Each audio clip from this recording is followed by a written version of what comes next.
Direktur RSUD Bula Dr. Denny Suryana mengungkapkan bahwa pagu anggaran 1 miliar yang disiapkan pemerintah Kabupaten Seram Bagian Timur atau SBT untuk operasional rumah sakit tidak memadai. Menurut Dr. Denny, anggaran tersebut tidak cukup untuk menutupi kebutuhan dasar rumah sakit yang terus meningkat setiap tahun. Dikatakan kebutuhan listrik mencapai 300-400 juta per tahun.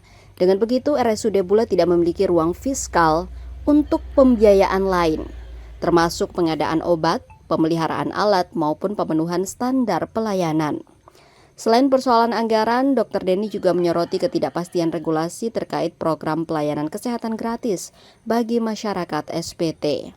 Ia menjelaskan bahwa sejak Februari hingga September 2025, pihaknya telah memberikan layanan gratis dengan total nilai estimasi mencapai 389 juta. Kata dia, rumah sakit selama ini tetap melayani seluruh pasien tanpa membedakan status BPJS maupun umum. Namun pelaksanaan layanan gratis membutuhkan dasar kebijakan yang jelas.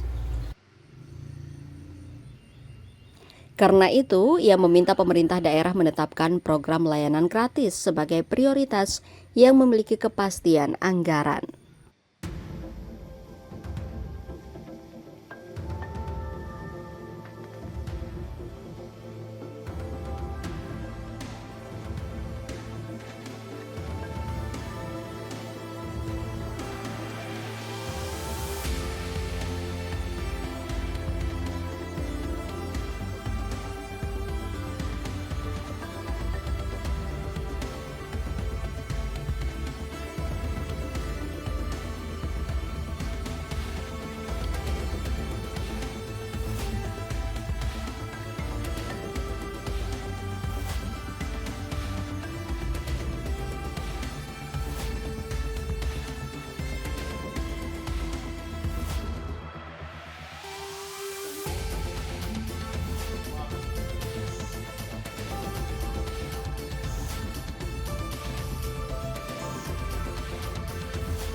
Download Tribun X sekarang, menghadirkan lokal menjadi Indonesia.